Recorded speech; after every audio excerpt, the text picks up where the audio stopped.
إن الحمد لله نحمده ونستعينه ونستغفره ونستهديه ونؤمن به ونتوكل عليه ونعوذ بالله من شرور أنفسنا ومن سيئات أعمالنا من يهده الله فلا مضل له ومن يضلله فلا هادي له ونشهد أن لا إله إلا الله وحده لا شريك له ونشهد أن محمدا عبده ورسوله أرسله بالهدى ودين الحق ليظهره على الدين كله ولو كره المشركون اللهم صل على محمد وعلى آل محمد كما صليت على إبراهيم وعلى آل إبراهيم إنك حميد مجيد اللهم بارك على محمد وعلى آل محمد كما باركت على إبراهيم وعلى آل إبراهيم إنك حميد مجيد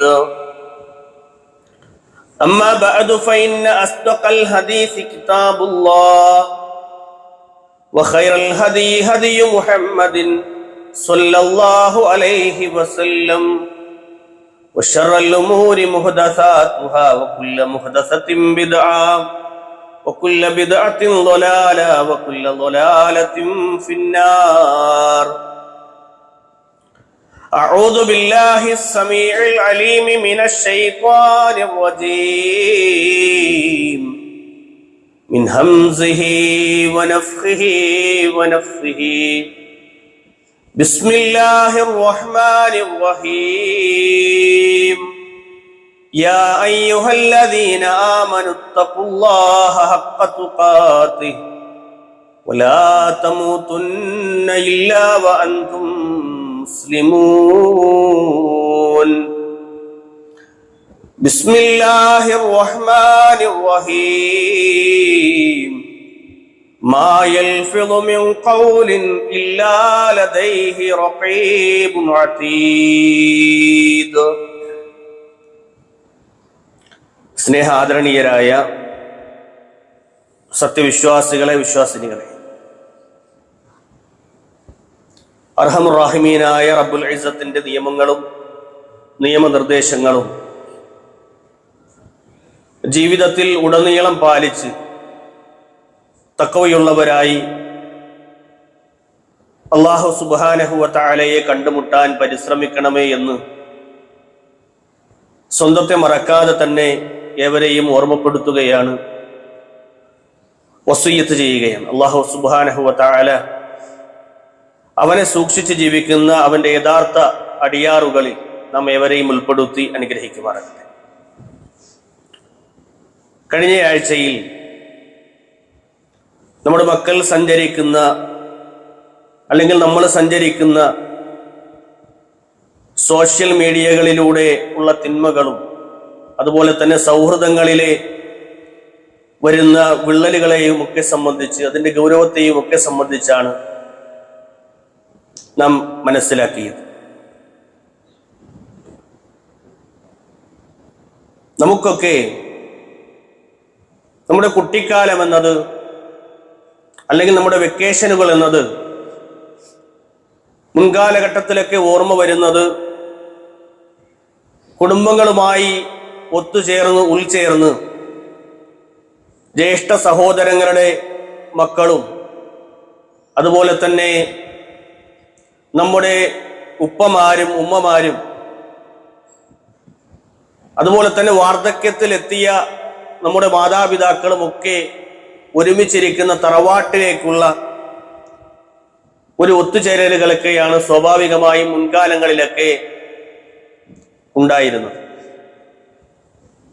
ഒരു വേള ഇന്ന് കാണുന്ന ടൂറിസ്റ്റുകളെക്കാൾ അല്ലെങ്കിൽ ടൂറിന്റെ യാത്രകളിലെ അതിൻ്റെ ഒരു സന്തോഷത്തിനേക്കാളേറെ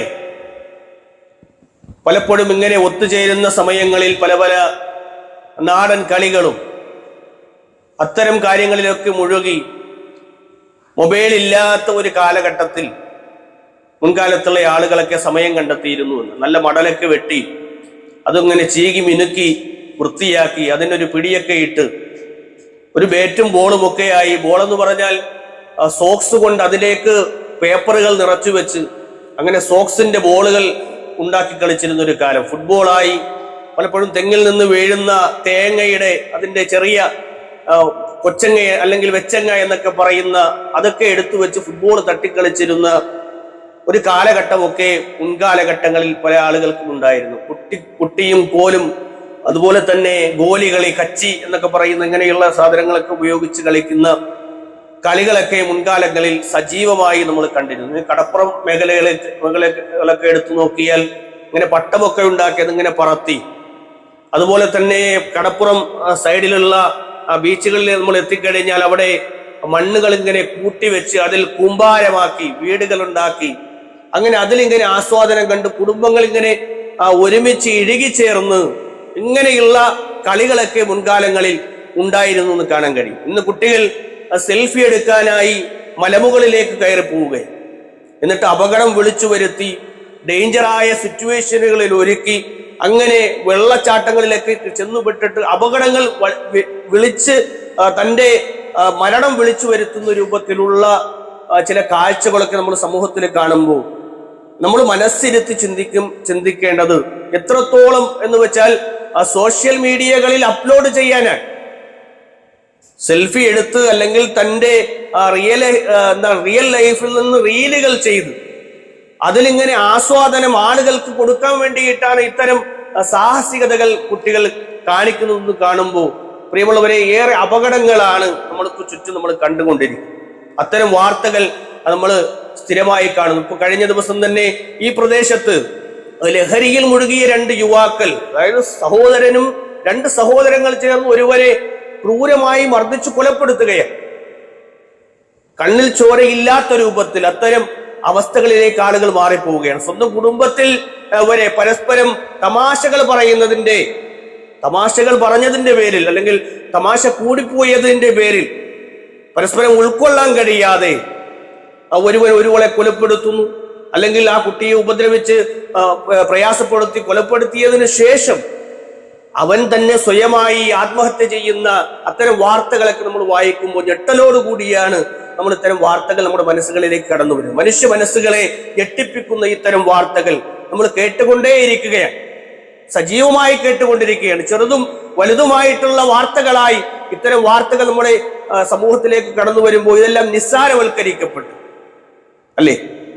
നിസ്സാരവൽക്കരിക്കപ്പെട്ട് ഇതൊക്കെ സർവ്വസാധാരണമായി നടക്കുന്ന കാര്യങ്ങളായി നമുക്കിടയിൽ മാറുന്നൊരു കാലഘട്ടത്തിലാണ്. പല രക്ഷിതാക്കളും അവർ വെക്കേഷനായാൽ നമ്മളോടൊക്കെ ചോദിക്കുന്നത് അല്ലെങ്കിൽ മഹല്ലുകളിലേക്ക് എത്തി അത്തരം ആളുകളോട്, ദീനുമായി ബന്ധപ്പെട്ട് നിൽക്കുന്ന ആളുകളോട് ചോദിക്കുന്നത് വെക്കേഷൻ ക്ലാസ്സുകൾ ഉണ്ടോ എന്നാണ്. യഥാർത്ഥത്തിൽ പ്രിയമുള്ളവരെ, കുട്ടികളെ സംബന്ധിച്ചിടത്തോളം രക്ഷിതാക്കൾ എന്ന നിലയിൽ റഹ്മാനായ റബ്ബ് സുബ്ഹാനഹു വ തആല നമുക്ക് നൽകിയ നമ്മുടെ മക്കൾ, ആ മക്കളോട് ചില കടമകളും ബാധ്യതകളും പിതാക്കന്മാർക്കുണ്ട്, മാതാപിതാക്കൾക്കുണ്ട് എന്ന് നമ്മൾ തിരിച്ചറിയണം. അത് വെക്കേഷൻ ക്ലാസ്സുകളിലേക്ക് അങ്ങനെ കുട്ടിയെ കൊണ്ടിരുത്തി അവൻ ഒരു 3 ദിവസത്തെ ക്ലാസ് കേട്ട് അവൻ പെട്ടെന്ന് ഇങ്ങനെ നന്നായി വരുന്ന അവസ്ഥയല്ല. അതിലുപരി നമ്മുടെ കുടുംബാംഗങ്ങളിൽ നമുക്ക് അവരോട് ചില ബാധ്യതകളുണ്ട്. മുൻപ് 10-12 മക്കൾ ഉള്ളിടത്ത് നിന്നാണ് ഇന്ന് 3ലേക്കും 4ലേക്കും ഒക്കെ ചുരുങ്ങി ആ മക്കൾ മാത്രമാണ് നമ്മുടെ കൈകളിലുള്ളത്. മുൻപ് കാലങ്ങളിൽ 10 മക്കളെ വളർത്തിയ ആളുകളുണ്ട്, 8 മക്കളെ വളർത്തിയ ആളുകളുണ്ട്, 6 മക്കളെ വളർത്തിയ ആളുകളുണ്ട്. അതിൽ നിന്ന് ചുരുങ്ങി 3ലേക്കും 4ലേക്കും ഒക്കെ അങ്ങനെ ചുരുങ്ങി നിൽക്കുന്ന ഒരു കാലത്ത് ഈ കുഞ്ഞു മക്കളെ നോക്കാൻ എനിക്ക് നിങ്ങൾക്കും സമയമില്ല എങ്കിൽ, നമ്മൾ അതിനുവേണ്ടി സമയം കണ്ടെത്തുന്നില്ല എങ്കിൽ പ്രിയമുള്ളവരെ, നമ്മൾ റബ്ബിനോട് കണക്ക് പറയേണ്ടി, അല്ലെ? നാം 2 നമുക്ക് 2 എന്ന് പറയുന്ന അവസ്ഥയിൽ വരെ, അല്ലെങ്കിൽ നാം 1 നമുക്കൊന്ന് എന്ന് പറയുന്ന അവസ്ഥയിൽ വരെ ഉള്ളൂ. പക്ഷെ ആ 1നെ നോക്കാൻ, 2നെ നോക്കാൻ, 3 കുട്ടികളെ നോക്കാൻ എനിക്ക് നിങ്ങൾക്കും സമയം കണ്ടെത്താൻ കഴിയണില്ല എങ്കിൽ നമ്മൾ റബ്ബിനോട് കണക്ക് ബോധിപ്പിക്കേണ്ടി വരും. നമ്മളെ ഏൽപ്പിച്ച ഉത്തരവാദിത്തമായി അള്ളാഹു നമുക്ക് നൽകിയ ഈ അനുഗ്രഹങ്ങളെ നമ്മൾ കൃത്യമായി വളർത്തിയിട്ടില്ല എങ്കിൽ അതിന്റെ പേരിൽ നമ്മൾ അള്ളാഹുവിന്റെ മുന്നിൽ ചോദ്യത്തിന് വിധേയമാക്കപ്പെടും. അള്ളാഹു നമ്മളോട് ചോദിക്കും, നമുക്ക് നൽകിയ ആ മക്കളെ നമ്മൾ എന്ത് ചെയ്തു എന്ന്. പണമായും പണ്ടമായും ഭക്ഷണമായും നൽകുന്ന സന്തോഷങ്ങൾക്കുപരി അല്ലേ, ഇതെല്ലാം നമ്മൾ ചെയ്തു കൊടുക്കാറുണ്ട്. ഇതിലുപരി മറ്റു പലതും നമുക്ക് ചെയ്യാനുണ്ട്. ഞാനിത് പറയുമ്പോൾ ഞാൻ എന്നെ കുറിച്ച് കൂടെയാണ് പറയുന്നത് എന്ന് ഉൾച്ചേർന്നുകൊണ്ട് തന്നെയാണ്, അത്തരം ബോധ്യത്തോടു കൂടി തന്നെയാണ് പറയുന്നത്. ഒന്നുകിൽ നമ്മളെ കുറ്റബോധങ്ങൾ വേട്ടയാടും, അതല്ല എങ്കിൽ ധർമ്മബോധം നമ്മളെ ഉണർത്തും. ആ രൂപത്തിലുള്ള ഒരു ഖുത്ബയാണ് ഇൻഷാ അല്ലാഹ് ഞാൻ ഉദ്ദേശിക്കുന്നത്. അപ്പൊ ഞാനും നിങ്ങളും രക്ഷിതാക്കൾ എന്ന നിലയിൽ കൃത്യമായി കൊണ്ട് നമ്മുടെ മക്കളെ വളർത്തുമ്പോൾ തിരുത്തേണ്ടതായ ചില കാര്യങ്ങളും തിരുത്തി മുന്നോട്ട് പോകാൻ എനിക്ക് നിങ്ങൾക്കറിയാം. ഒരു രക്ഷിതാവ് അറിയേണ്ട, പ്രത്യേകിച്ചും വെക്കേഷൻ കാലത്ത് വെക്കേഷൻ ക്ലാസ്സുകൾ ഉണ്ടോ എന്ന് ചോദിക്കുന്നതിന്റെ ഉദ്ദേശം തന്നെ പലപ്പോഴും ചില രക്ഷിതാക്കൾക്ക് ഈ മക്കളെ കൈകാര്യം ചെയ്യാൻ അറിയാത്തത് കൊണ്ട്, അല്ലെങ്കിൽ അവരോടൊപ്പം സമയം ചെലവഴിക്കാൻ സമയമില്ലാത്തത് കൊണ്ട് എങ്ങനെയെങ്കിലും ഒക്കെ പോയി അവരെ എൻഗേജ് ആകട്ടെ എന്ന് കരുതിയാണ് നമ്മൾ കൊണ്ടാക്കുന്നത്. ഈ ശല്യങ്ങളൊന്നും തീർന്നു കിട്ടണമല്ലോ, അവ അവിടെ പോയിരുന്നു പഠിക്കട്ടെ എന്ന രൂപത്തിൽ ചിന്തിക്കുന്ന രക്ഷിതാക്കൾ വരെ ആ സമൂഹത്തിൽ അവരെ ഒച്ചപ്പാടുകൾ കേൾക്കാൻ, അവരുടെ ബഹളങ്ങൾ കേൾക്കാൻ, അവരുടെ കളികളിൽ ആസ്വാദനം കണ്ടെത്താൻ എനിക്ക് നിങ്ങൾക്ക് സമയമില്ല. എന്നാൽ ധാരാളം മര്യാദകൾ നമ്മളെ സംബന്ധിച്ചിടത്തോളം അവർക്ക് പകർന്നു നൽകേണ്ട ഒരു സമയമാണ്. നമ്മുടെ മക്കളോട് നമ്മുടെ പെരുമാറ്റം എത്രത്തോളം നന്നാകണം, ഏറ്റവും നന്നായി നമ്മുടെ മക്കളോട് പെരുമാറാൻ കഴിയണം. കുട്ടികൾ എങ്ങനെയെങ്കിലും ഈ വെക്കേഷനിൽ കഴിഞ്ഞെങ്കിൽ എന്ന് ചിന്തിക്കുന്ന അവസ്ഥയിലാണ് പല കുട്ടികളുള്ളത്. 10-15 ദിവസം ആയുള്ളൂ വെക്കേഷൻ തുടങ്ങിയിട്ട്. പക്ഷേ വെക്കേഷൻ ഒന്ന് കഴിഞ്ഞു ഈ വാപ്പാടന്മാരെ ടോർച്ചറിങ്, അവരുടെ സംസാരം കേട്ട് വെറുക്കുന്ന അവസ്ഥയിലാണ് പല ആളുകളും ഉള്ളത്, പല കുട്ടികളും ഉള്ളത്. എങ്ങനെയെങ്കിലും ഇവിടെ 3 ദിവസത്തെ ക്യാമ്പെങ്കിൽ 3 ദിവസത്തെ ക്യാമ്പ്, 5 ദിവസത്തെ ക്യാമ്പെങ്കിൽ 5 ദിവസം അവിടെ പോയി നിന്നാ സമാധാനം കിട്ടുമെന്ന് വിചാരിച്ചു വീട്ടിൽ നിന്ന് വാപ്പാടെ ഉമ്മാടെയും വഴക്കും ബഹളവും ഒക്കെ കേട്ടിട്ട് അങ്ങനെ ദേഷ്യം പിടിച്ചിട്ട് നിൽക്കുന്ന കുട്ടികൾ വരെ സമൂഹത്തിലുണ്ട്. എന്ത് കണ്ടാലും തട്ടിക്കയറും സ്വഭാവം എനിക്ക് നിങ്ങൾക്കുണ്ട് അല്ലെ. കുട്ടികൾ എന്ത് കാണിച്ചാലും അവരോട് ദേഷ്യപ്പെടുക, വൈകാരികമായി പ്രകടിപ്പിക്കുക, അങ്ങനെയുള്ള സ്വഭാവത്തിലേക്ക് നമ്മൾ മാറിപ്പോകുന്നുണ്ട്. എക്സാം എഴുതി ഒരു വിഷയത്തിൽ മാർക്ക് കുറഞ്ഞാലോ, വിഷയത്തിൽ മാർക്ക് കുറഞ്ഞ കുട്ടിക്ക്, പക്ഷെ അവന് സമാശ്വാസം നൽകുന്ന വാചകങ്ങൾക്ക് പകരം ക്രൂരമായ വാക്കുകൾ പറഞ്ഞ് അവനെ വേദനിപ്പിച്ച് കുഴപ്പമില്ലടാ അടുത്ത പരീക്ഷയ്ക്ക് നമുക്ക് നോക്കാം എന്ന് പറയുന്ന അവസ്ഥയിലുള്ള രക്ഷിതാക്കൾ വളരെ കുറവാണ് അല്ലേ. ഇതിന് ഇങ്ങനെയാണ് നീ പഠിക്കണമെങ്കിൽ ഇതിന്റെ കാര്യം പോക്കാണ് എന്ന രൂപത്തിലുള്ള സംസാരങ്ങളും ഒക്കെയായി പല രക്ഷിതാക്കളും കുട്ടികളെ വേദനിപ്പിക്കുന്നത് കാണാം. ഇന്നിപ്പോ സോഷ്യൽ മീഡിയയിൽ ഇന്നിപ്പോ ഇങ്ങോട്ട് വരണ വഴിയിൽ വായിക്കാനിടയ ഒരു വാർത്ത, 96.5% മാർക്ക് വാങ്ങി ഹനാൻ എന്ന് നമ്മൾ കഴിഞ്ഞ ആഴ്ചയിൽ പറഞ്ഞ കുട്ടിക്ക് വേണ്ടി പ്രാർത്ഥിക്കണമെന്ന്. ആ കുട്ടിയുടെ പിതാവ് പുറത്തുനിന്ന് എഴുതുകയാണെന്ത്, 96% മാർക്കുണ്ടവന്, പക്ഷേ അവൻ വെന്റിലേറ്ററിലാണ്. ആ മകന് വേണ്ടി ഞങ്ങൾ മനമുരുകി പ്രാർത്ഥിച്ചുകൊണ്ട് ഒന്ന് ഉപ്പ എന്ന് വിളി കേൾക്കാൻ അല്ലേ, ഒന്ന് ഉമ്മ എന്ന് വിളി കേൾക്കാൻ കൊതിക്കുന്ന രൂപത്തിൽ ഞങ്ങൾ പുറത്തു നിൽക്കാൻ. നല്ല റിസൾട്ട് ഉണ്ട്, പക്ഷേ ആ റിസൾട്ടിന്റെ അവസ്ഥകൾ അറിയാൻ ആ മകന് കഴിയണില്ല അല്ലെ. നല്ല മാർക്കുണ്ട്, പക്ഷേ അവനെ സംബന്ധിച്ചിടത്തോളം അവന്റെ ഉപ്പ എന്നുള്ള ആ ഒരു വിളി കേൾക്കാനാണ് ഞാൻ ഈ ICUവിന്റെ മുന്നിൽ ഇങ്ങനെ കാത്തുകെട്ടി നിൽക്കുന്നത് എന്നൊരു പിതാവ് പറയുമ്പോൾ പ്രിയമുള്ളവരെ, അത്തരം വേദനയോടുകൂടിയാണ് അത്തരം വാർത്തകൾ നമ്മൾ വായിക്കുന്നത്. നമ്മുടെ മക്കൾ അനുഗ്രഹങ്ങളാണ്. ആ അനുഗ്രഹങ്ങളെ കൃത്യമായി ചേർത്ത് പിടിച്ച് അവർക്ക് വേണ്ട ദീനിയായ കാര്യങ്ങളെല്ലാം നൽകി നന്മ പറഞ്ഞു കൊടുത്ത് ജന്മകളിൽ നിന്ന് മാറ്റി നിർത്തി അവനെ സന്തോഷത്തോടു കൂടി മുന്നോട്ട് കൊണ്ടുപോകാൻ എനിക്ക് നിങ്ങൾക്കും കഴിയണമെന്നുള്ളത് തന്നെയാണ് പ്രിയമുള്ളവരെ നമുക്ക് ബോധ്യപ്പെടേണ്ടത് അല്ലേ. ഈ പരീക്ഷയിൽ ഒരു മാർക്ക് കുറഞ്ഞിട്ടുണ്ട്, അതിന്റെ പേര് നമുക്ക് ഇങ്ങനെ ദേഷ്യപ്പെടുക, അവരെ പ്രയാസപ്പെടുത്തുക, അല്ലെങ്കിൽ തല്ലുക, ഇങ്ങനെയുള്ള അവസ്ഥയിലേക്ക് പല രക്ഷിതാക്കളും പോകാറുണ്ട്. അടുത്ത ചാൻസിൽ നമുക്ക് നോക്കാമെന്ന് പറയുന്ന രക്ഷിതാക്കൾ ഉണ്ടായി വരണമെന്ന് തന്നെയാണ്. ചില ദുസ്വഭാവങ്ങൾ, ചില ജാഹിലിയത്തുകൾ നമ്മെ വേട്ടയാടുന്നത് അല്ലെ. നമ്മളെ ഇങ്ങനെ വേട്ടയാടിക്കൊണ്ടിരിക്കുക. അപ്പൊ ഇങ്ങനെ നീങ്ങിയാലേ നമ്മൾ നന്നാവും. ഈ അവധിക്കാലം അതിനാൽ എന്നിൽ നിന്ന് എന്റെ മകൾ ആ സൽസ്വഭാവം പഠിക്കണം. എന്റെ പെരുമാറ്റം കണ്ട്, എന്റെ സംസാരം കണ്ട്, അങ്ങനെ ഓരോന്നും എന്റെ മക്കൾ പഠിച്ചു വളരുമ്പോഴാണ് പ്രിയമുള്ളവരെ നല്ല കുടുംബങ്ങൾ നമ്മുടെ സമൂഹത്തിൽ ഉണ്ടാകുന്നത്. അല്ലാഹുവിന്റെ റസൂൽ സ്വല്ലല്ലാഹു അലൈഹി വസല്ലം പറഞ്ഞു, സൽസ്വഭാവം എന്നത് മാശീഉൻ അസ്ഫല ഫിൽ മീസാനിൽ മുഅ്മിൻ യൗമൽ ഖിയാമ. ഖിയാമത്ത് നാളിൽ ഏറ്റവും കൂടുതൽ ഭാരം തൂങ്ങുന്ന ഒന്നാണ്. ആരുടെ മീസാനിൽ? ഒരു വിശ്വാസിയുടെ, അവന്റെ മുഅ്മിനായ ഒരു മനുഷ്യന്റെ മീസാനിൽ കനം തൂങ്ങുന്ന ഒന്നാണ് മിൻ ഖുലുഖിൻ ഹസൻ, ഏറ്റവും നല്ല സ്വഭാവം എന്നത്. എന്നാൽ അല്ലാഹുവിന്റെ റസൂൽ പറയാണെന്ത്, നെറികെട്ടവനായ മനുഷ്യനെയും തെമ്മാടികളായി ജീവിക്കുന്ന മനുഷ്യരെയും അല്ലാഹു സുബ്ഹാനഹു വ തആല വെറുക്കുന്നു. നമ്മുടെ സംസാരം എന്നത് സൽസ്വഭാവത്തിന്റെ കാതലായ വശമാണ്, അല്ലേ? നമ്മുടെ സംസാരങ്ങൾ എന്നത് ആ സൽസ്വഭാവത്തിന്റെ ഏറ്റവും കാതലായ വശമാണ്. പ്രത്യേകിച്ചും മക്കളോടും ഇണകളോടും മാതാപിതാക്കളോടും ഒക്കെ പെരുമാറുമ്പോ ചില മര്യാദകൾ നമ്മൾ പാലിക്കണം. അല്ലാഹു സുബ്ഹാനഹു വ തആല പറഞ്ഞു, ഖലഖൽ ഇൻസാൻ, മനുഷ്യനെ അല്ലാഹു സൃഷ്ടിച്ചു, അല്ലമഹുൽ ബയാൻ, അവന് സംസാര ശേഷി അല്ലാഹു നൽകി, അവനത് ബയാൻ ചെയ്തു കൊടുത്തു, സംസാരം പഠിപ്പിച്ചു കൊടുത്തു. അപ്പൊ നാവ് ഉയർത്തി സംസാരിക്കാത്തവൻ ഒരുപാട് സുരക്ഷിതനാണ് എന്നാണ്. അധികമായി വെറുതെ സംസാരിക്കാത്ത ഒരു മനുഷ്യൻ ഒരുപാട് തിന്മകളിൽ നമ്മൾ സുരക്ഷിതനായി മാറും. താടിയെല്ലുകൾക്കിടയിലെ സുരക്ഷിതമല്ലാത്തൊരു അവയവമാണ് നാവ് എന്നാൽ. മക്കളെ അസഭ്യം പറയുന്നു, തെറി വിളിക്കുന്നു, ശപിക്കുന്നു, ശാപവാക്കുകൾ പറയുന്നു. എന്റെ തള്ള ചവിട്ടിയാൽ ആ പിള്ളയ്ക്ക് നോവില്ല എന്ന് പറയുന്ന ആളുകളെ കാണാൻ പറ്റും. അങ്ങനെയല്ല നമ്മളത്തരം വാചകങ്ങൾ പറയുന്നുണ്ട് എങ്കിൽ അവരതിൽ യേശുവ തന്നെയും അവരിലത് പ്രയാസങ്ങൾ ഉണ്ടാക്കും നമ്മൾ തിരിച്ചറിയണം. തെറി വിളിക്കുന്നവർ, ശപിക്കുന്നവർ, മക്കളെ അസഭ്യം പറയുന്നവർ, അവർ ഏറെ കരുതലോടുകൂടി അത്തരം വാചകങ്ങൾ പറയേണ്ടത്. ഒരു രക്ഷിതാവിന്റെ ഏറ്റവും വലിയ ആയുധമാണ് നാവ്. തന്റെ മക്കളോട് ഇന്ററാക്ട് ചെയ്യേണ്ട, അല്ലെ, നല്ല കണക്ഷൻ കിട്ടുന്ന വാചകങ്ങൾ, കൺട്രോളുള്ള വാചകങ്ങൾ നമ്മുടെ വായിൽ നിന്ന് വരുമ്പോഴാണ് ഏറ്റവും തണലായി നമ്മുടെ വാചകങ്ങൾ നമ്മുടെ മക്കൾക്ക് മാറുന്നത്. നാവ് കൺട്രോൾ ചെയ്യണം. നല്ല ദേഷ്യം വരുന്നവരുടെ ഉള്ളിൽ എത്ര സ്നേഹമുണ്ടെന്ന് പറഞ്ഞാൽ, അല്ലെ, നമ്മളൊക്കെ പറയാം എന്റെ ഉള്ളിൽ സ്നേഹമാണ്, ഞാൻ അങ്ങനെ ആയിപ്പോയി, എന്റെ സ്വഭാവം ഇതാണ്, എന്റെ കുടുംബക്കാരെല്ലാം ഇങ്ങനെ തന്നെയാണ്, ഞാൻ മാറൂല എന്ന് പറയുന്ന ആളുകളെ കാണാൻ പറ്റും. പക്ഷെ ഉമർ ഇബ്നുൽ ഖത്താബ് റളിയല്ലാഹു അൻഹു മാറിയിട്ടുണ്ട്. ഉമർ ഇബ്നുൽ ഖത്താബ് റളിയല്ലാഹു അൻഹു മാറിയിട്ടുണ്ട്. മുൻഗാമികളായ അങ്ങനെ കാർക്കശ്യ ബുദ്ധിയുള്ള പലരും അവരുടെ സ്വഭാവങ്ങൾ മാറ്റിയത് ഇസ്ലാമിന്റെ തണലിലാണ്. പ്രിയമുള്ളവരെ, നമുക്ക് മാറാൻ പറ്റും. പക്ഷെ നമ്മൾ മാറില്ല എന്ന് പറയുന്നിടത്ത് നിന്ന് നമ്മൾ ആഗ്രഹിക്കണം, എനിക്ക് മാറണം. അങ്ങനെ ദേഷ്യം പ്രകടിപ്പിക്കാതെ നാവിലൂടെ ഏറ്റവും മനോഹരമായ വാക്കുകൾ നമുക്ക് പറയാൻ കഴിയണം.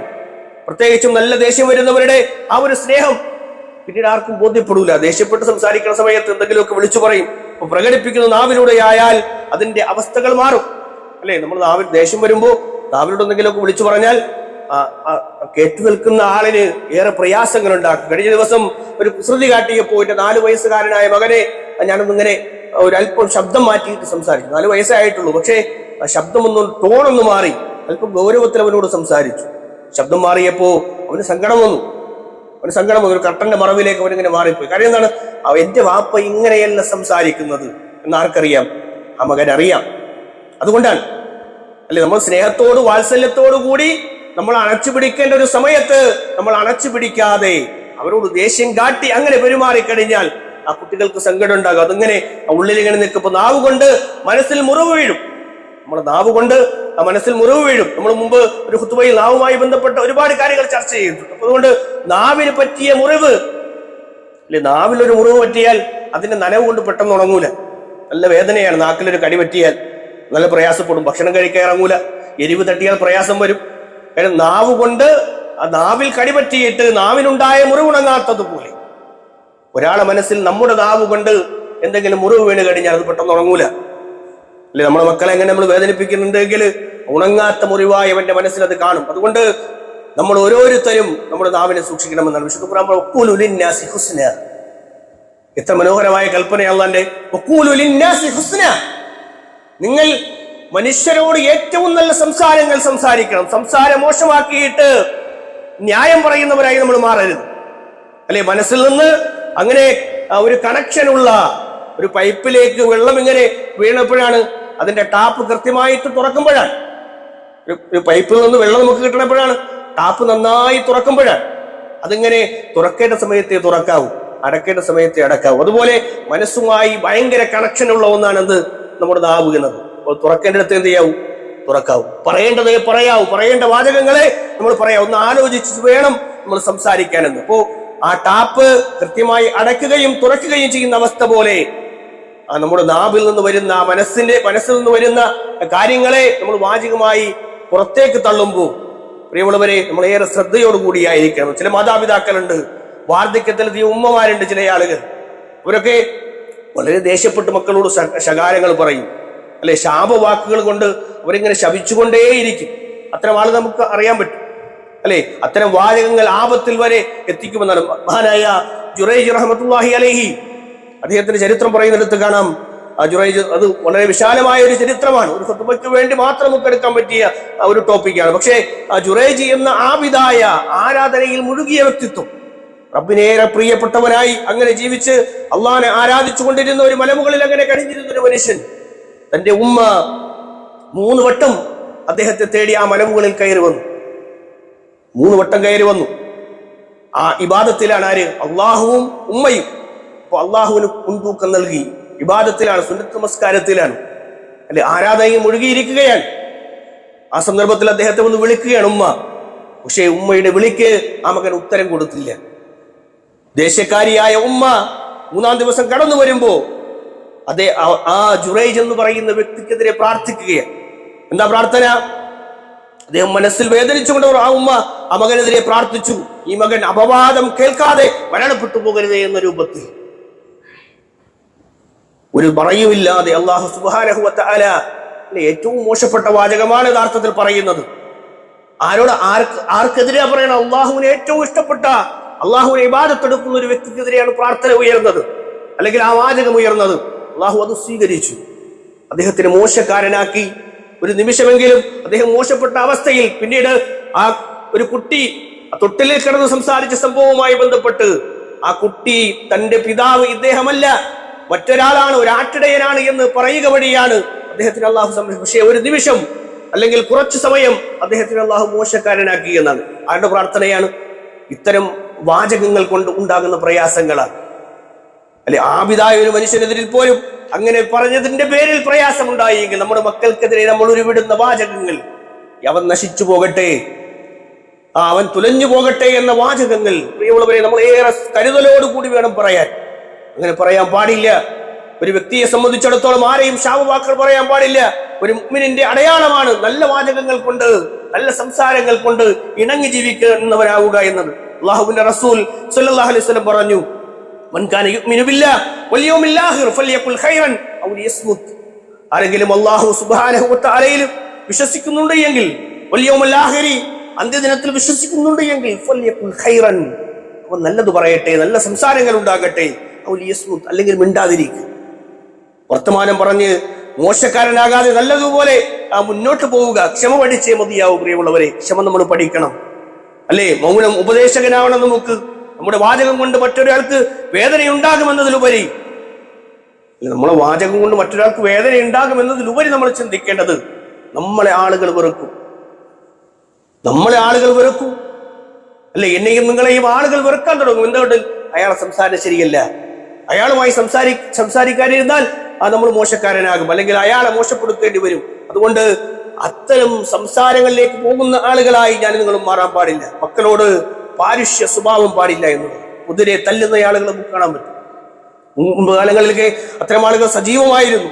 വാചികമായി പറയുന്നതിലുപരി ആ കണ്ണിൽ ചോരയില്ലാതെ മുൻപ് കാലങ്ങളിലേക്ക് മക്കളെ കുതിരെ തല്ലുന്ന ആളുകളെ കാണാൻ പറ്റും, അല്ലെ? ഒരു മരത്തിന്റെ ചുവട്ടിൽ ഇങ്ങനെ നീറ്, അതായത് നല്ല കടിയുറുമ്പുകളുള്ള സ്ഥലത്ത് കൊണ്ടുപോയി നിർത്തി അത്തരം നീറിന്റെ ഇലകൾ എടുത്തു വെച്ച് ആ കുട്ടികളുടെ ശരീരത്തിലേക്ക് വെച്ച് ഇങ്ങനെ നീറ്റുകൊല അതിങ്ങനെ കുടഞ്ഞിട്ട് ശരീരത്തിൽ മുറിവുകൾ ഏൽപ്പിച്ച് ക്രൂരമായി വർദ്ധിച്ചിരുന്ന രക്ഷിതാക്കളെ മുൻകാലത്ത് കാണാൻ പറ്റും, അല്ലെ? അതുപോലെ തന്നെ ചട്ടുകം പഴിപ്പിച്ചു വെക്കുമെന്ന് ഇപ്പോഴും നമ്മൾ പറയാറുണ്ട്. പക്ഷേ വെക്കുന്ന രക്ഷിതാക്കൾ വളരെ കുറവാണ്. എന്നാൽ വളരെ ക്രൂരമായി അത്തരം ചെയ്തികൾ ചെയ്തിരുന്ന ആളുകളെ നമുക്ക് മുൻകാലങ്ങളിൽ കാണാൻ കഴിയുമായിരുന്നു. അതുപോലെ തന്നെ നമ്മളിപ്പോ കഴിഞ്ഞ ദിവസം സോഷ്യൽ മീഡിയയിൽ നമ്മൾ ഒരു അധ്യാപകനെ പരിചയപ്പെടുത്തി. മതവെറി ഇങ്ങനെ പറഞ്ഞിട്ട് ആ കുട്ടികളെ പ്രയാസപ്പെടുത്തി, ആ കുട്ടികളെ മോശപ്പെടുത്തി, കറുത്തവനെന്നും വെളുത്തവനെന്നും ഒക്കെ വിളിച്ച്, അല്ലെങ്കിൽ മോശപ്പെട്ടവനാക്കുന്ന തരം താഴ്ന്ന വാചകങ്ങൾ പറഞ്ഞ് വേദനിപ്പിക്കുന്ന ആളുകൾ. ഇത്തരം ആളുകൾ നമ്മൾ കാണുമ്പോൾ പ്രിയമുള്ളവർ, നമ്മൾ ഗൗരവത്തിൽ ചിന്തിക്കണം. നമ്മുടെ വാചകങ്ങൾ കൊണ്ട് നമ്മുടെ മക്കൾ പ്രയാസപ്പെടരുത് എന്നതിലുപരി നമ്മുടെ ദേഷ്യം കാരണം കുട്ടികളുടെ ശരീരത്തിൽ വീഴുന്ന മുറിവുകൾ അത് ഉണങ്ങാത്ത മുറിവുകളായി എന്നും നിലനിൽക്കുമെന്നുള്ള ഗൗരവത്തിലുള്ള ചിന്തകൾ നമുക്കുണ്ടാകണം. അടിച്ചു പാടുകൾ വരുത്തി പ്രയാസപ്പെടുത്തുന്ന രക്ഷിതാക്കൾ നമുക്ക് കാണാൻ പറ്റും. അങ്ങനെയാകാൻ പാടില്ല, അല്ലെ? എന്നിട്ടിങ്ങനെ പൊതിരെ തല്ലിയിട്ട് അവനോടുള്ള കാരുണ്യം കൊണ്ട് പലപ്പോഴും ചില രക്ഷിതാക്കളൊക്കെ ഉറക്കമൊഴിച്ചിരിക്കും. മകനെ അടിച്ചതിന്റെ വേദനയിൽ. പക്ഷെ ഈ മകൻ അറിയണില്ലെന്ന്, മകൾ അറിയണില്ല ഈ അടിച്ച വേദന കൊണ്ട് ഈ ഉപ്പ ഇങ്ങനെ കരയണതും ഭക്ഷണ പട്ടിണി അടക്കണമെന്നും ആരറിയണില്ല, ഈ മക്കൾ അറിയൂല. അതുകൊണ്ട് ആ മക്കൾക്ക് എപ്പോഴും നമ്മളെ കുറിച്ച് ചിന്തിക്കുമ്പോൾ ആ ക്രൂരനായ ഒരു ഉപ്പ, ക്രൂരനായൊരു ഉമ്മ, ആ രൂപത്തിലായിരിക്കും പല ആളുകളും ഉണ്ടാവുക. അതുകൊണ്ട് നന്നാവാൻ വേണ്ടിയാണ് തല്ലിയെന്ന് നമ്മൾ പറയും, നന്നാവാൻ വേണ്ടിയാണ് എന്റെ കുട്ടിയെ ഞാൻ അടിച്ചത്. ഇന്നും അങ്ങനെയുള്ളവരുണ്ടോ എന്ന് നമ്മൾ ചിന്തിക്കുമ്പോൾ ചിലരെങ്കിലും അങ്ങനെ ഉള്ള മനുഷ്യരുണ്ട് എന്നാണ്. ഇങ്ങനെ കണ്ണിൽ ചുരയില്ലാതെ പെരുമാറുന്ന ആളുകൾ ഇന്നുമുണ്ട് എന്നാണ്. അള്ളാഹുവിന്റെ റസൂൽ സ്വല്ലല്ലാഹു അലൈഹി വസല്ലം പറഞ്ഞു, അലാ അഖ്ബിറുക്കും, നിങ്ങളെ ഞാൻ ഒരു കാര്യം അറിയിക്കട്ടെ, ബിഅഹ്ലിൻ നാർ, നരകാവകാശികളായ ചില ആളുകളെ കുറിച്ച് പറഞ്ഞു കേട്ടോ. കുല്ലു ഉത്തുല്ലിൻ ജവ്വാദിൻ മുസ്തക്ബിർ, അഹങ്കാരിയായ, ക്രൂരനായ, അതുപോലെ തന്നെ പരുഷ സ്വഭാവക്കാരനായ ആളുകൾ എല്ലാവരും നരകത്തിലായിരിക്കുമെന്ന് റസൂലുള്ളാഹി സ്വല്ലല്ലാഹു അലൈഹി വസല്ലം നമ്മളെ പഠിപ്പിക്കുകയാണ്. പ്രിയമുള്ളവരെ, നമുക്ക് കാരുണ്യം ഉണ്ടാകണം ഉള്ളിൽ. റസൂലുള്ളാഹി സ്വല്ലല്ലാഹു അലൈഹി വസല്ലം അങ്ങനെയായിരുന്നു. വിശുദ്ധ ഖുർആൻ പറഞ്ഞു, വബിമാ റഹബത്തിൻ മിനല്ലാഹി ലിൻദലഹും, അല്ലാഹുവിന്റെ റസൂലേ അങ്ങയുടെ ഉള്ളിലെ കാരുണ്യം എന്ന് പറയുന്നത് വലൗ കുന്ത ഫല്ലൻ വലിയൽ ഖൽബി, താങ്കളെങ്ങാനും ഒരു പരിശുദ്ധനായിരുന്നു എങ്കിൽ മക്കളോട്, കുടുംബത്തോട്, സഹപാഠികളോട്, സ്നേഹിതരോട് മോശമായി പെരുമാറുന്ന ആളായിരുന്നു അങ്ങെങ്കിൽ ലം ഫല്ലു മിൻ ഹൗലിക, നിങ്ങളെ കൂടെയുള്ള ഈ അടിമകളായി ജീവിച്ച കറുത്തവനായ ബിലാൽ റളിയല്ലാഹു അൻഹുവിനെയും ഏറ്റവും ധനികനായ അബൂബക്കർ സിദ്ദീഖ് റളിയല്ലാഹു അൻഹുവിനെയും പോലെയുള്ള ആളുകൾ നിങ്ങൾക്കൊപ്പം ഇങ്ങനെ ചുറ്റും കൂടി നിൽക്കുമായിരുന്നില്ല എന്ന് റസൂലുള്ളാഹി സ്വല്ലല്ലാഹു അലൈഹി വസല്ലമയോട് വിശുദ്ധ ഖുർആനിൽ അല്ലാഹു സുബ്ഹാനഹു വ തആല പറയുന്നുണ്ട്. അല്ലെ, ഒരു അറാബിയായ മനുഷ്യൻ മദീന പള്ളിയിൽ ഒന്ന് മൂത്രമൊഴിക്കുകയാണ്. മൂത്രമൊഴിച്ച് ആ പള്ളി അങ്ങനെ മോശപ്പെടുത്തുകയാണ്. സ്വഹാബികൾ ആ മനുഷ്യനെ വളഞ്ഞു. അയാളെ പിടിച്ചു മാറ്റാനായിട്ട് റസൂലുള്ളാഹി സ്വല്ലല്ലാഹു അലൈഹി വസല്ലമ അവരെ തടഞ്ഞു. സ്വഹാബത്തിനോട് പറഞ്ഞു, അരുത്, അദ്ദേഹം മൂത്രമൊഴിച്ച് കഴിയട്ടെ, അയാൾക്ക് വേണ്ട കാര്യങ്ങൾക്ക് വേണ്ടി വെള്ളം കൊണ്ടുവന്ന് ആ തറയിലേക്ക് ഒഴിച്ച് അത് വൃത്തിയാക്കാൻ വേണ്ടി സ്വഹാബികളോട് റസൂൽ കൽപ്പിച്ചു. എന്നിട്ട് ആ മനുഷ്യരെ അടുത്തു വിളിച്ച് അദ്ദേഹത്തിന് ഏറ്റവും മനോഹരമായ നിലയിൽ ദീന് പറഞ്ഞു കൊടുത്തു. പള്ളിയെ ബഹുമാനിക്കേണ്ടതിന്റെ ഗൗരവത്തെ സംബന്ധിച്ച് ബോധ്യപ്പെടുത്തി കൊടുത്തു. അങ്ങനെ അറാബിയായ മനുഷ്യന് പ്രവാചകൻ സ്വല്ലല്ലാഹു അലൈഹി വസല്ലമയെ ബോധ്യപ്പെടുന്ന സാഹചര്യം ഉണ്ടായി എന്നാണ്. അല്ലെ, എത്ര മനോഹരമായ ദർശനമാണ് റസൂലുള്ളാഹി സ്വല്ലല്ലാഹു അലൈഹി വസല്ലം. അധ്യാപകൻ ക്രൂരമായി ഒരു കുട്ടിയെ ഉപദ്രവിക്കുന്നു, ഒരു രക്ഷിതാവ് തന്റെ മക്കളെ ക്രൂരമായി അടിക്കുന്നു, പ്രയാസപ്പെടുത്തുന്നു. അതിലുപരി ഏറ്റവും മനോഹരമായ ചില സംസാരങ്ങൾ കൊണ്ട് ഹൃദയങ്ങളിൽ മാറ്റമുണ്ടാകുമെന്നുള്ള തിരിച്ചറിവാണ് അള്ളാഹുവും റസൂൽ നമ്മളെ പഠിപ്പിക്കുന്നത്. പ്രിയമുള്ളവരെ, നമുക്ക് അങ്ങനെ ആകാൻ കഴിയണം. ഞാനും നിങ്ങളും ആ വെക്കേഷൻ ക്ലാസ്സുകൾ തേടി പോകുന്നിടത്തു നിന്ന്, വെക്കേഷൻ ക്ലാസ്സുകൾ ഇവിടെ ഉണ്ടായെന്നല്ല, മറിച്ച് അതിലുപരി നമുക്ക് മക്കൾക്ക് കൊടുക്കാൻ കഴിയുന്ന ചില കാര്യങ്ങൾ നമ്മുടെ വീടുകളിൽ അവരോട് സംസാരിക്കേണ്ട രീതികൾ, അല്ലെ, അവരോട് ഇടപഴകേണ്ട രീതികളെല്ലാം നമ്മൾ മനസ്സിലാക്കി ഒരു രക്ഷിതാവ് എന്ന നിലയിൽ നമ്മൾ അതെല്ലാം അറിഞ്ഞു വേണം മുന്നോട്ട് പോകാൻ. അല്ലെങ്കിൽ നമ്മൾ ആർക്കു വേണ്ടിയായി അധ്വാനിക്കണത്, നമ്മൾ ആർക്കു വേണ്ടിയാണ് ഈ നെട്ടോട്ടം ഓടുന്നത്, നമ്മുടെ മക്കൾക്ക് വേണ്ടി നമ്മൾ പറയാം. പക്ഷെ പലപ്പോഴും നമ്മളിൽ നിന്ന് കിട്ടേണ്ട ആ സ്നേഹവും കാരുണ്യവും ഒന്നും പലപ്പോഴും നമ്മുടെ മക്കളിലേക്ക് എത്തണില്ല എങ്കിൽ നമ്മൾ നഷ്ടക്കാരായി പോകും. അതുകൊണ്ട് വളരെ ഗൗരവത്തോടു കൂടി ഇത്തരം കാര്യങ്ങൾ നമ്മുടെ ചിന്തകളിൽ ഉണ്ടാകണം. നന്നാകണമെന്നുള്ള ചിന്തയുമായി മുന്നോട്ട് പോയാൽ ഇൻഷാ അല്ലാഹ്, അള്ളാഹിന്റെ തൗഫീഖ് കൊണ്ട് എങ്കിൽ നമുക്ക് എല്ലാവർക്കും നന്നാവാൻ കഴിയും. നമ്മുടെ പ്രകൃതം അല്ലാഹു സുബ്ഹാനഹു വ തആല മാറ്റിത്തരും. നമ്മുടെ സ്വഭാവങ്ങളിൽ മാറ്റങ്ങൾ ഉണ്ടാകും. അങ്ങനെ ഏറ്റവും നന്നായി നമ്മുടെ കുടുംബങ്ങളിൽ മനോഹരമായ ഒരു രക്ഷിതാവായി മുന്നോട്ട് പോകുന്ന ആളുകൾ റഹ്മാനായ റബ്ബ് സുബ്ഹാനഹു വ തആല നമ്മെ ഇവരെയും ഉൾപ്പെടുത്തി അനുഗ്രഹിക്കുമാറാകട്ടെ.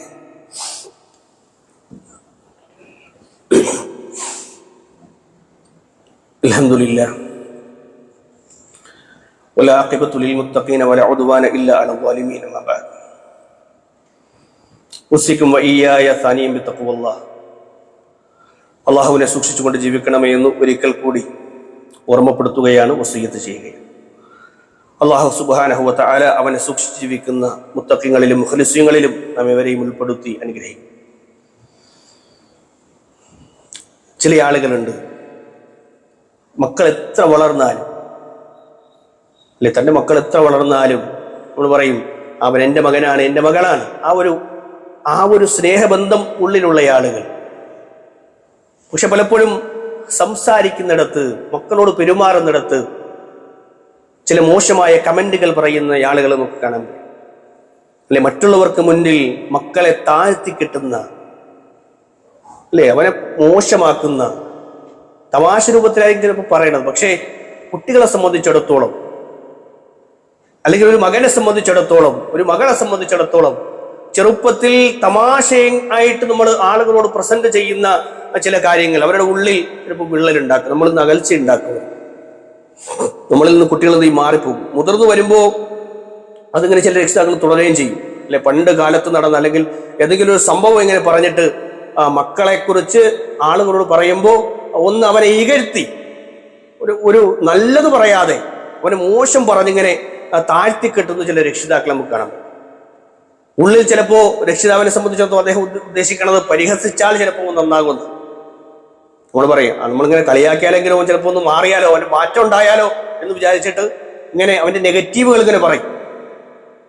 അവനുള്ള കുറവുകൾ എന്ത് ചെയ്യും ഇങ്ങനെ ആളുകളോട് എടുത്ത് പറയും. പക്ഷെ കുട്ടിയുടെ മനസ്സിൽ എൻ്റെ ഉപ്പ എന്നെ മാനിക്കണില്ല, എന്നെ അദ്ദേഹം ഇങ്ങനെ വേദനിപ്പിക്കുകയാണ് എൻ്റെ കൂട്ടുകാർക്ക് മുന്നിൽ അല്ലെ മറ്റുള്ള അദ്ദേഹത്തിന്റെ കൂട്ടുകാർക്ക് ഇടയിൽ ഒക്കെ എന്നെ ഇങ്ങനെ അവഹേളിക്കുന്ന രൂപത്തിലുള്ള വർത്തമാനങ്ങളാണല്ലോ വാപ്പ പറയണമെന്ന് വിചാരിച്ചിട്ട് ചില കുട്ടികൾ അങ്ങനെ വളർന്നു വരും. കുഞ്ഞു മനസ്സങ്ങനെ വേദനിച്ച് പ്രയാസം ഉണ്ടാകും. മറ്റുള്ളവന്റെ മുന്നിൽ കുറവുകൾ ഇങ്ങനെ പറഞ്ഞ് നെഗറ്റീവുകൾ പറഞ്ഞ് നിൽക്കുന്ന ഇയാൾ വളരെ ഗൗരവത്തിൽ ചിന്തിക്കേണ്ട വിഷയമാണത്.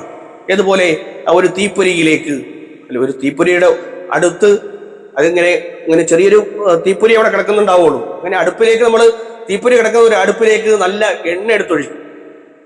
എണ്ണ എടുത്തൊഴിച്ചാൽ എന്ത് ചെയ്യും? അതിങ്ങനെ ആളിക്കത്തും, അതിങ്ങനെ ആളിക്കത്താൻ തുടങ്ങും. അതുപോലെയാണെന്ത് ഒരു ആളെ കുറിച്ച് ഇങ്ങനെ മോശം പറഞ്ഞിട്ട് അല്ലെ പ്രയാസപ്പെടുത്തിയിട്ട് അയാളെ ഇകഴ്ത്തണ രൂപത്തിലുള്ള സംസാരങ്ങൾ സംസാരിച്ചിട്ട് അതുപോലെയാണെന്ത് ഇങ്ങനെ തീയിലേക്ക് എണ്ണ ഒഴിക്കണത് പോലെയാണെന്ത് അല്ലെങ്കിൽ ഒരു മണ്ണെണ്ണ കൊണ്ടുവന്ന് ഒഴിക്കണത് പോലെയാണെന്ത് ഇത്തരം വാചകങ്ങൾ നമ്മൾ തിരിച്ചറിയണം. മൻഷാന അല മുസ്ലിമിൻ കലിമത്തൻ, ഒരു മുസ്ലിമായ മനുഷ്യനെ കുറിച്ച് അയാളെ കുറിച്ച് മോശപ്പെടുത്തുന്ന ചില വാചകങ്ങൾ ഇങ്ങനെ പരിഹസിച്ചു കഴിഞ്ഞാൽ, ഒരു വാചകം കൊണ്ട് വേദനിപ്പിച്ചാൽ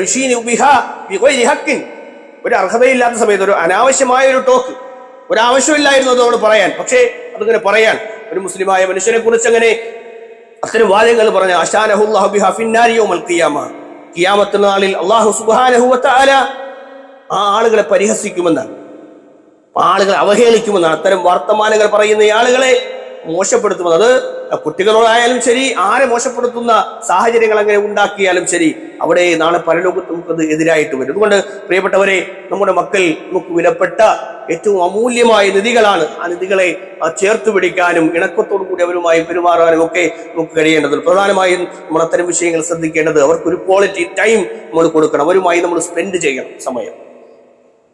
ഒരു മണിക്കൂറാണെങ്കിൽ അങ്ങനെ, ഒരു അരമണിക്കൂറാണെങ്കിൽ എങ്ങനെ, ഒരു 15 മിനിറ്റ് ആണെങ്കിൽ അങ്ങനെ നല്ലൊരു സമയം നമ്മുടെ മക്കളുമായി ഇരിക്കാനും സംസാരിക്കാനും ഒക്കെ നമ്മൾ സമയം കണ്ടെത്തണം. എനിക്ക് സമയമില്ല എന്ന് പറഞ്ഞിങ്ങനെ ഓടുന്ന ആളുകളായി നമ്മൾ മാറരുത്. ഒരു ദിവസം ഒരു 15 മിനിറ്റ് 20 മിനിറ്റ് അവനുമായി കളിക്കാൻ, കൊച്ചുകുട്ടികളാണെങ്കിൽ അവരുമായിട്ട് കളിക്കാനും ഇണങ്ങാനും ഒക്കെ നമ്മൾ സമയം കണ്ടെത്തും. ഒരു ബോൾ എടുത്ത് അങ്ങോട്ട് എറിഞ്ഞു കൊടുത്ത് മൊബൈൽ എടുത്ത് വെച്ച് കളിക്കാനല്ല, മറിച്ച് ഒരു ബോൾ അങ്ങോട്ടിട്ട് തിരിച്ചിട്ട് അങ്ങനെ ഉള്ള ഗെയിമുകളിലേക്കൊക്കെ കുട്ടികളെ കൊണ്ടുവന്ന് അവരുമായി സംസാരിച്ച് സല്ലപിച്ച് അങ്ങനെ കാര്യങ്ങൾ പറഞ്ഞ്, ഒരു മകളാണെങ്കിൽ അവളെ അടുത്ത് വിളിച്ചിരുത്തി ഒന്ന് തലോടി ഒരു ചുംബനമൊക്കെ കൊടുത്ത് ഒരു മകളെ ചുംബിച്ചു എന്ന് വിചാരിച്ചിട്ട് വേറെ ഒന്നും നഷ്ടപ്പെടാനൊന്നുമില്ല നമുക്ക്. പക്ഷെ എത്ര രക്ഷിതാക്കളുണ്ട് മക്കളെ ചുംബിക്കുന്ന ആളുകൾ വളരെ കുറവാൻ, അങ്ങനെ ചിന്തിക്കുന്ന ആളുകൾ വരെയുണ്ട്. അതുകൊണ്ട് അവരുമായി ഒരു നല്ലൊരു സമയം നമ്മൾ സ്പെൻഡ് ചെയ്യണം. അതുപോലെ തന്നെ അവരുടെ കളിച്ചിരികളിൽ നമ്മൾ പങ്കാളികളാകാൻ.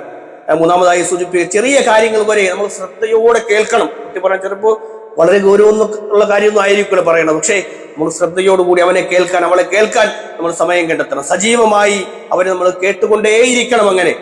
എങ്കിലേ നമ്മൾ അവരുടെ വേദനകൾ നമ്മൾ അറിയാൻ പറ്റും, അവരുടെ വിഷമങ്ങൾ നമ്മളോട് പറയുള്ളൂ. എന്തെങ്കിലും ഒരാൾ വഴിയിൽ പ്രയാസപ്പെടുത്തി ആ കാര്യം നമ്മളോട് പറയണമെങ്കിൽ എന്ത് വേണം? നമ്മൾ അവരോട് അങ്ങനെ പെരുമാറിയാലേ കുട്ടി നമ്മളോടൊന്ന് പറയുള്ളൂ. അതുകൊണ്ട് അവർക്ക് പറയാനുള്ളത് നമ്മൾ കേൾക്കണം, അതിനിടയിൽ കയറി സംസാരിക്കരുത്. ചില ആളുകളുണ്ട് അങ്ങനെയാണെങ്കിൽ ഇങ്ങനെ പറഞ്ഞിട്ട് പിന്നെ വീണ്ടും കൗണ്ടർ ചെയ്ത് അങ്ങനെ സംസാരിക്കണം. പക്ഷേ കുട്ടിക്ക് പറയാനുള്ളത് പൂർണ്ണമായും കേൾക്കാൻ, ഇടയിൽ കയറാതെ കേൾക്കാനുള്ള അവസ്ഥകൾ നമ്മൾ ഉണ്ടാക്കിയെടുക്കണം. അതുപോലെ തന്നെ അവരോട് ചോദ്യങ്ങൾ നമ്മൾ ചോദിച്ചുകൊണ്ടേയിരിക്കും. അതെന്താ അങ്ങനെ, ഇതെന്താണ് ഇങ്ങനെ, ഇതെന്താണ്, ആ കണക്ക് എങ്ങനെയാണ്, ഇതൊന്നും പറഞ്ഞു തരാമോ, എനിക്കത് അറിഞ്ഞുകൂടാ എന്നൊക്കെ പറഞ്ഞ് ഇങ്ങനെ പഠനവുമായി ബന്ധപ്പെട്ടാണെങ്കിൽ അങ്ങനെ, അല്ലെങ്കിൽ മറ്റു കാര്യങ്ങളുമാണെങ്കിൽ അങ്ങനെ അവരോട് ചോദ്യങ്ങൾ ചോദിച്ച് ഉത്തരങ്ങൾ പറഞ്ഞ് അങ്ങനെ സംസാരിക്കാനുള്ള സമയങ്ങൾ നമ്മൾ കണ്ടെത്തണം. മാത്രമല്ല അവരോട് നമ്മൾ ചോദ്യങ്ങൾ ചോദിക്കുന്നതോടൊപ്പം അവർക്ക് തിരിച്ച് ചോദ്യം ചോദിക്കാനുള്ള അവസരങ്ങൾ നമ്മൾ നൽകണം. അവരുടെ അനുഭവം നമ്മൾ അംഗീകരിക്കണം. അവർ ചില കാര്യങ്ങൾ പറയും, ഇന്ന ദിവസം സ്കൂളിൽ പോയപ്പോ ഇങ്ങനെ ഒരു സംഭവം ഉണ്ടായി. ചിലപ്പോൾ വലിയ സംഭവമായിട്ടായിരിക്കും കുട്ടി പറയണത്. കുട്ടിയുടെ മനസ്സിൽ അത് വലിയ സംഭവമാണ്. അതുകൊണ്ട് എന്ത് ചെയ്യണം? അവളുടെ വാചകങ്ങളെ നമ്മൾ കേട്ട് അങ്ങനെ അവരുമായി അങ്ങനെ ദയയും കാരുണ്യവും സ്നേഹവും ഒക്കെ നമ്മൾ തിരിച്ചും മറിച്ചും അങ്ങനെ കൊടുത്തും കൊണ്ടും അങ്ങനെ വളർത്തി എടുത്തു കഴിഞ്ഞാൽ ഇൻഷാ അല്ലാഹ് ഭാവിയിൽ നമുക്ക് ആ മക്കളെ കൊണ്ടൊരു ഉപകാരങ്ങൾ ഉണ്ടാകും. അവരുടെ ഉള്ളിൽ ഭയമുണ്ടാകണം, ഒപ്പം സ്നേഹമുണ്ടാകണം, സന്തോഷമുണ്ടാകണം, അവരുടെ ദുഃഖങ്ങളിൽ നമ്മൾ പങ്കുകൊള്ളണം. ഇങ്ങനെ അങ്ങോട്ടും ഇങ്ങോട്ടും എല്ലാം ഇത്തരം മാതൃകകളായി നമ്മൾ ജീവിച്ചു കഴിഞ്ഞാൽ പ്രിയമുള്ളവരെ നമുക്ക് നല്ല രക്ഷിതാക്കളായി മാറാൻ കഴിയും. അല്ലാഹു സുബ്ഹാനഹു വ തആല അങ്ങനെ നല്ല രക്ഷിതാക്കളായി മുന്നേറുന്ന സത്യവിശ്വാസികളിൽ റഹ്മാനായ റബ്ബ് സുബ്ഹാനഹു വ തആല നമ്മേവരെയും ഉൾപ്പെടുത്തി അനുഗ്രഹിക്കുമാറാകട്ടെ. അല്ലാഹുവേ, ഞങ്ങളിൽ നിന്ന് വന്നു പോകുന്ന ചെറുതും വലുതുമായ തെറ്റുകുറ്റങ്ങളെ നിന്റെ മഗ്ഫിറത്തും റഹ്മത്തും കൊണ്ട് നീ പുറത്തു മാപ്പാക്കി തരണമേ റഹ്മാനെ. അല്ലാഹുവേ, രോഗങ്ങൾ കൊണ്ട് പ്രയാസപ്പെടുന്ന ആളുകൾക്ക് നീ പൂർണ്ണമായ ശമനം നൽകി അനുഗ്രഹിക്കണമേ റഹ്മാനെ. അല്ലാഹുവേ, നാളെ നിന്റെ ജന്നാത്തുൽ ഫിർദൗസിൽ ഒരുമിച്ച് കൂടുന്ന ആളുകളിൽ ഞങ്ങളെ ഉൾപ്പെടുത്തണമേ റഹ്മാനെ. അല്ലാഹുവേ, രോഗങ്ങൾ കൊണ്ട് പ്രയാസപ്പെടുന്ന ആളുകൾക്ക് പൂർണ്ണമായ ശമനം നീ നൽകി അനുഗ്രഹിക്കണമേ റഹ്മാനെ. അല്ലാഹുവേ, പ്രാർത്ഥനകൾ കൊണ്ട് വസിയത്ത് നൽകിയ ആളുകളുടെ ഉദ്ദേശങ്ങൾ നീയാണ് അറിയുന്നവൻ. ആ പ്രയാസങ്ങളെല്ലാം നീക്കി ഏറ്റവും ഹൈറായ രൂപത്തിൽ അവർക്ക് മുന്നോട്ട് ജീവിക്കുവാനുള്ള സൗഭാഗ്യം നീ നൽകി അനുഗ്രഹിക്കണം റഹ്മാനെ. അല്ലാഹുവേ, ഞങ്ങളുടെ പ്രിയപ്പെട്ട സഹോദരന്റെ ഒരു മകൻ, അതുപോലെ തന്നെ നമ്മുടെ പ്രിയപ്പെട്ട ഒരു സഹോദരന്റെ ഉപ്പ, ഇവരെല്ലാം രോഗാവസ്ഥയിൽ പ്രയാസങ്ങളിലാണ്. അവരുടെ രോഗങ്ങളിൽ പൂർണ്ണമായും ശമനം നൽകി ആരോഗ്യത്തോടു കൂടി തിരിച്ചു വരുവാനുള്ള തൗഫീക്ക് നീ അവർക്ക് നൽകണം റഹ്മാനെ. അല്ലാഹുമ്മ ഗ്ഫിർ ലിൽ മുഅ്മിനീന വൽ മുഅ്മിനാത്ത് വൽ മുസ്ലിമീന വൽ മുസ്ലിമാത്ത് അൽഅഹ്യാഇ മിൻഹും വൽ അംവാത്ത് ഇന്നക മുജീബുദ് ദഅവാതി വയാ ഖാദിയൽ ഹാജാത്ത്. اللهم اعز الاسلام والمسلمين واذل الشرك والمشركين. اللهم انا نعوذ بك من جهد البلاء ودرك الشقاء وسوء القضاء وشماتة الاعداء. اللهم اعز الاسلام والمسلمين واذل الشرك والمشركين. ربنا اصرف عنا عذاب جهنم ان عذابها كان غراما انها ساءت مستقرا ومقاما. ربنا هب لنا من ازواجنا وذرياتنا قرة اعين واجعلنا للمتقين إماما. ربنا آتنا في الدنيا حسنة وفي الآخرة حسنة وقنا عذاب النار. آمين آمين برحمتك يا أرحم الراحمين. وصلى الله على نبينا محمد والحمد لله رب العالمين.